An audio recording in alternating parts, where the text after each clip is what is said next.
సర్వేలు అంటే ముఖ్యమంత్రి చంద్రబాబు గుర్తుకు వస్తారు. అయితే ఇప్పుడు డిప్యూటీ సీఎం పవన్ కళ్యాణ్ కూడా ఆయన దారిలోనే పయనిస్తున్నట్టు కనిపిస్తున్నారు. ఎప్పటికప్పుడు ప్రభుత్వం, ఎమ్మెల్యేలు, మంత్రుల పనితీరుపై నివేదికలు తెప్పించుకునే ముఖ్యమంత్రి చంద్రబాబు అప్పుడప్పుడు సీక్రెట్ సర్వేలు నిర్వహిస్తారన్న విషయం తెలిసిందే.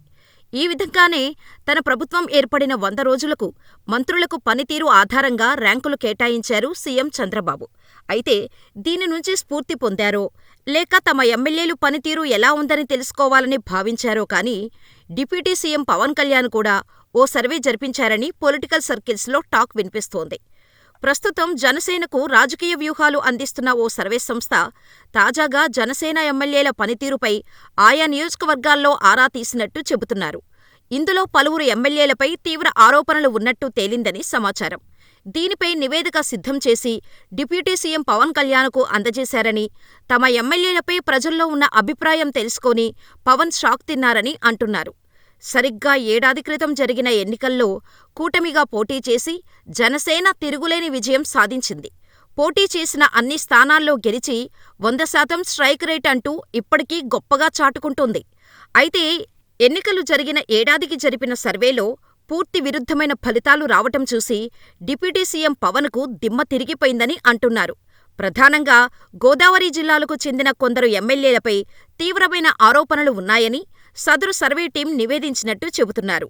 బంధుప్రీతి, అవినీతి, లిక్కర్, శాండ్ మాఫియాలకు నాయకత్వం వహించటంపై ఎమ్మెల్యేలు విమర్శలు ఎదుర్కొంటున్నట్టు కథనాలు వస్తున్నాయి. దీంతో అలర్ట్ అయిన డిప్యూటీ సీఎం పవన్ ఆరోపణలు ఎదుర్కొంటున్న ఎమ్మెల్యేలతో వ్యక్తిగతంగా మాట్లాడాలని నిర్ణయించుకున్నట్టు చెబుతున్నారు. వచ్చే నెలలో ఇందుకు ముహూర్తం కూడా ఫిక్స్ చేశారని అంటున్నారు. జూన్ 12వ తేదీన ప్రభుత్వం ఏడాది పాలన పూర్తి చేసుకుంటుంది. ఈ సందర్భంగా విజయోత్సవం నిర్వహించాలని కూటమి సర్కార్ ప్లాన్ చేస్తోందని అంటున్నారు. ఇది పూర్తయిన తర్వాత ఎమ్మెల్యేలతో ముఖాముఖికి ఏర్పాటు చేయాలని జనసేనాని పవన్ పార్టీ యంత్రాంగానికి సూచించారని చెబుతున్నారు. దీంతో తమ అధినేతకు అందిన రిపోర్టులో ఏముందనే సస్పెన్స్తో ఎమ్మెల్యేలు ఆందోళన చెందుతున్నారని అంటున్నారు. మరోవైపు ఆరోపణలు ఎదుర్కొంటున్న ఎమ్మెల్యేలపై పవన్ ఏ నిర్ణయం తీసుకుంటారనేది కూడా ఉత్కంఠ రేపుతోంది.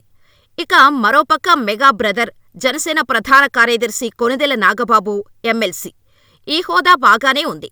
హాయిగా పెద్దల సభలో 6 ఏళ్లపాటు ప్రాతినిధ్యం వహించవచ్చు. ప్రజా సమస్యలను పెద్దల సభలో ప్రస్తావించడం ద్వారా మంచి పేరు తెచ్చుకోవచ్చు.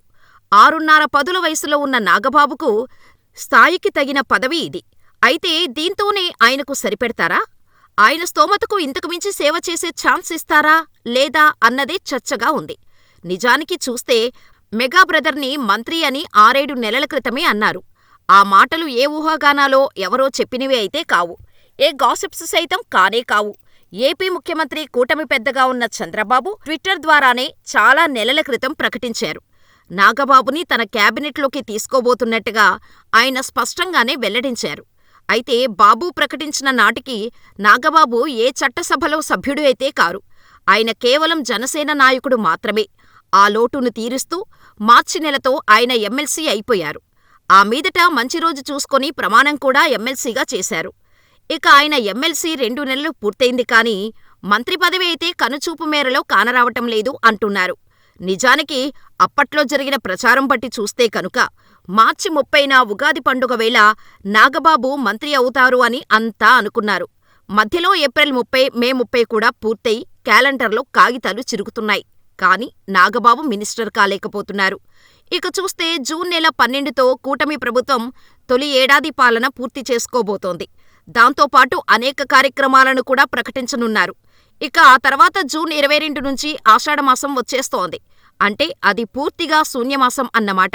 మళ్లీ శ్రావణమాసంలో మంచి ముహూర్తాలు ఉంటే కాని ఏ ముఖ్య కార్యక్రమం చేపట్టేందుకు వీలుపడదని అంటున్నారు. అయినా మంత్రివర్గ విస్తరణ అన్న ఎజెండా ఉంటే ముహూర్తాలు కానీ లేకపోతే ఈ తాపత్రయాలు ఎందుకు అన్నది కూడా చర్చిస్తున్నారు.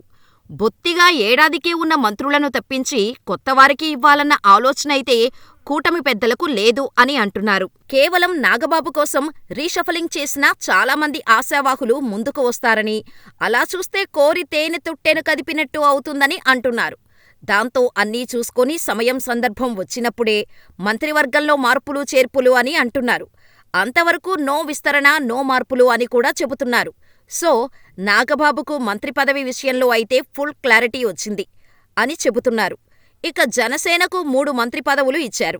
బీజేపీ మరొకటి కావాలని అంటోంది. టీడీపీలో ఆశావాహులు చాలామంది ఉన్నారు.